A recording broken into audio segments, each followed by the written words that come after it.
Alright, everybody, so I went up and left my MacBook in my car, and it is very cold and frozen outside, so I'm just gonna watch this video on my TV here. So let's check out the new Rockstars Peacemaker episode 6 breakdown. Let's get it. 1, 2, 3. Take it away, MT. Welcome back to New Rockstars. It's me, MT, and this is a breakdown of Peacemaker episode 6, Murn After Reading. So let's just go on ahead and dive into all of those fun little details and things that you missed in this incredible new episode of Peacemaker, my nerd babies, because my God, did things go really bad for Christopher. And of course, right off the bat, we start off with the same cliffhanger imagery of Murn chasing Leota that James Gunn left us dangling with for a week. Not very nice. Though it seems last week, Murn telling Leota to stop before the close-up shot of her putting her arm up was omitted to sort of build up the cliffhangery suspense for this week's episode.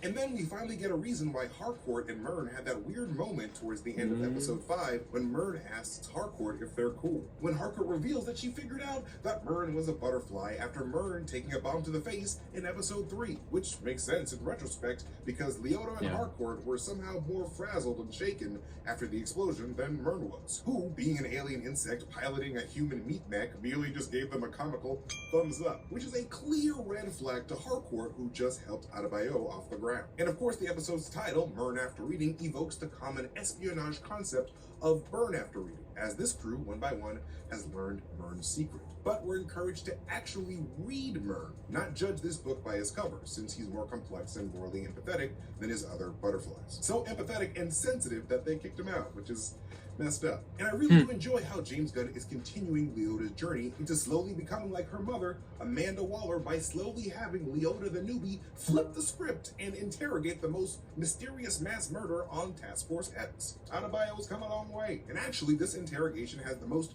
emotional facial expression that we've seen from Murn yet, which is in line with what Murn told Economos about slowly growing as a human-based individual in episode 3. I'm becoming a deeper, more well-rounded individual. In fact, I'm a little chilly right now. You are? No, but I saw it as an opportunity for growth, to say I was. And with the knowledge that Murn was kicked out of his group of hidden secret invasion butterflies for being too sensitive, I'm inclined to believe in Murn's good intentions for humanity because of those, really nice moments of vulnerability that he shared with an Economos who was in clear denial that Murn is a butterfly in the first place. And when Murn says this, I needed to stop them, so I inhabited the worst person I could find. This man, Leota, he's a murderer. I took his freedom and his face.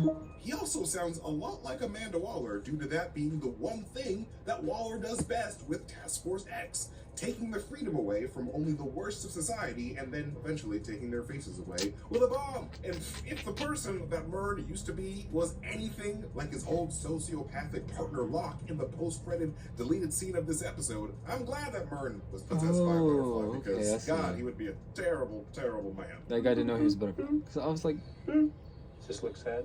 But though he is a I'll tell you sociopath, later. I do appreciate the Hamburglar reference, though, because I'm a child of the 90s. And I think that James Gunn just really has a thing for McDonald's mascots, with Peter Quill hilariously calling Thanos Grimace in Infinity War. Let him go, Grimace. We then see Uncle Peacemaker at the school of the child of the hospital janitor Jamil from the very beginning of the series, being the amazing role model that he is to the youths, by of course telling them the story of the superhero debut fight with Kite Man that episode 5's newspaper clipping teased. But here, we learn Which what TV show caused is that those from? series of blasts coming from the intersection of Meadow and Second. It was the desert, kind of eagerly. That's how I defeated Kite Man, one of the world's most dangerous villains with only my 2 fists, my Desert Eagle, and 2 rocket launchers.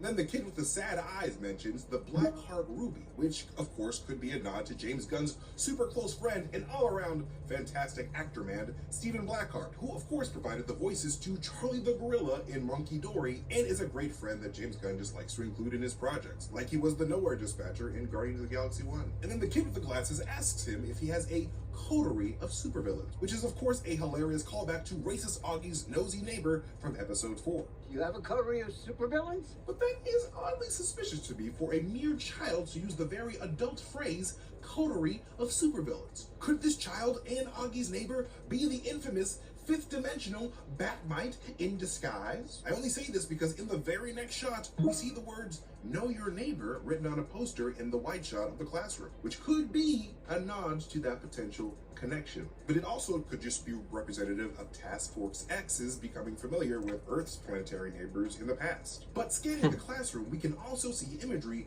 of a beehive placed above Peacemaker's head, possibly to represent the hive of butterflies of the series, and a Protect the Eagles display to the right behind Jimmy the janitor and his wife, a gender-bent version of Mad Magazine's Alfred E. Newman wearing a Flash shirt, and white Steve Urkel shout out Flash and Wonder Woman respectively. And when mentioning Wonder Woman, Peacemaker lies about them I-effing across the room, which is a reference to Batman and Wonder Woman's first meeting in Batman v Superman. And there's also some really goofy things written on the chalkboard, like the word of the day being moistly, and nonsense prompts like, "What's your favorite shape?" and "What animal is in that shape?" Then, after Peacemaker safely dodges child support, phew, James Gunn's love of raccoons shines through Jamil's reference of the South American coati, an animal from the raccoon family, which I thought was a really nice touch, given, you know, Rocket Raccoon. And then Vigilante comes by Peacemaker and Insect Queen Goff's place and drops a lovely piece of wisdom to cut it out with the introspection. The mind is a den of scorpions better left running from, not towards. Which explains a lot about Adrian's complete lack of humanity, because he literally is incapable of considering how his actions affect other people, which is why it's so easy for him to kill without remorse, and why he has no friends. Which one's me and which one's Eagly? The movies E.T. and Close Encounters of the Third Kind get shout-outs, while Peacemaker and Vigilante ask Goff a series of yes, no, and what's your favorite color questions. Are you here so you can play a song like in Close Encounters? This particular song from Close Encounters, to be precise. And I cracked up when Insect Queen Goff tried to cover her ears when Vigilante's Barbie Girl by Aqua Ringtone played, because good God, is that song insufferable. I'm sorry, Aqua, you made your money, but at what cost? And after the police bust in to foolishly attempt to arrest DC's maker of the peace, Officer Johnson, the same police officer with the Charlie the Gorilla / Black Adam newspaper from an earlier episode, picks up the diary that Amanda Waller's daughter, Leota, planted in Peacemaker's trailer. And my God, is it filled with the ramblings of a crazy man who probably watches too much Fact Attack. You know, that weird Alex Jones parody from episode 1. With weird talk about a new world order through a secret totalitarian government takeover and fears about aliens crawling up his butt, which of course harkens back to Economos' hilarious graphic about how butterflies could potentially crawl up your butt and possess your mind. And with Amanda Waller's forger being the one who wrote all of this crazy in the first place, it seems that Waller was always intending on pinning the murders of all of these innocent butterflies Peacemaker killed on Peacemaker in an attempt to hide the secret of the butterflies to the American public. Because apparently, Task Force X has been dealing with extraterrestrial and extra-dimensional threats like Starro, Mongal, and Batmite for decades at this point, with close to zero awareness on the behalf of the general public until basically the arrival of Superman in Man of Steel. Because that's when everybody was like, oh my God, are aliens real? Oh, Jesus Christ. Then, of course, hits the fan, and poor Detective Song is now the avatar of the Queen of the Butterflies, with James Gunn giving us one of the most graphic scenes in all of DCEU history, with the police station invasion of the Body Snatchers, with the invasion ending with the police officers and prisoners walking out together, united as one butterfly army, which actually could symbolize Queen Butterfly Song's goal for humanity. Basically for everybody on the planet, or at least all the main leaders, to be part of a united hive mind to protect this planet Earth from dying like their old planet. Because let's face it, we're divided as And with the audience finding out Goff's Queen status in this episode, Queen Song might actually end up secretly being DCEU's Insect Queen, who debuted in Superman issue number 671, with a yellow amber liquid called ambrosia being fed to human bug hosts being a central element to that story as well. And hey, sorry to remind you about the darkest chapter of that division, but if you think about it, the Butterfly Queen spending the last several episodes imprisoned just to stage a violent revolution when she overtakes the brown-shirted police authorities, while intercutting with the rise of white supremacy, all of these evil forces on one side, all of this parallels the rise of Adolf Hitler from political prisoner to conformist globe conqueror, empowering the most racist forces among us. And when Peacemaker says he finds at derogatory, I felt so satisfied seeing the results of James Gunn's Twitter poll from September 2020 on the proper spelling of for a script he was writing. Turns out he was talking about writing this episode. And finally, Peacemaker plays us out with a lovely piano rendition of Motley Crue's Home Sweet Home. That Mr. Piano John Cena actually played himself with his own piano skills, like he is an actual trained pianist. But anyways, that is it for this breakdown of this episode of Peacemaker. What did you think? What do you think is going to happen in this next episode? And like, how do you think the series is going to end? Let us know in the comment section below, my nerd babies. So, my takeaway from this is that I was really curious as like, because Mern had his friend there, and I was like, oh, they're in this together. But then when he got, you know, overtaken by a butterfly, I was really confused. I was like, I figured he was already a butterfly. So like, I had a question there that I think I forgot to bring it up in my review.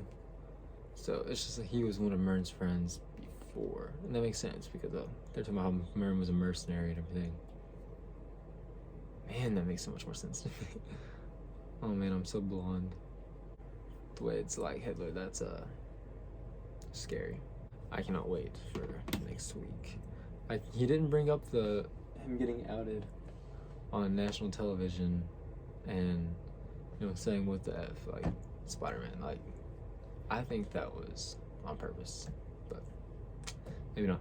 And I actually remember that tweet from James Gunn that he brought up. I didn't even think of that. But when it flashed up, I was like, I remember that. I'm pretty sure that was that. Let me know if y'all caught something else. What y'all's favorite Easter egg is. Leave a like, subscribe, and I'll see you next time.